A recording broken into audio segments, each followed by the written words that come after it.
We've all been told to avoid debt, but what if we told you that the rich actually use debt as a tool to multiply wealth instead of destroy it? At Skewb Wealth Grid, we believe it's time to rethink the stigma around debt. For the wealthy, debt isn't about desperation, it's about strategic leverage. Think of it this way. Rather than using their own capital to buy a $1 million property, a smart investor might only use $200,000 of their own money, borrow the rest, and let the rental income cover the loan payments.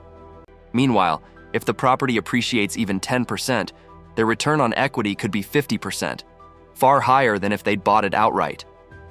This is the power of controlled, income-producing leverage.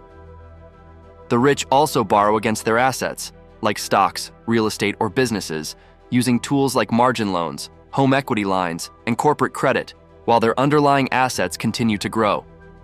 This helps them unlock liquidity without triggering capital gains tax.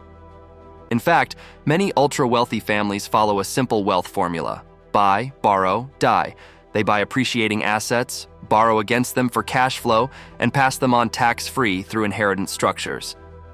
Of course, this only works if the debt is low interest, long-term, and backed by quality assets, not depreciating liabilities. Reckless consumer debt is dangerous, but productive debt? That's how empires are built. So if you're serious about scaling your wealth, it's time to stop asking, should I take on debt? And start asking, what kind of debt builds long-term assets? Subscribe to Skewb Wealth Grid for more financial frameworks the rich won't teach you, but we will.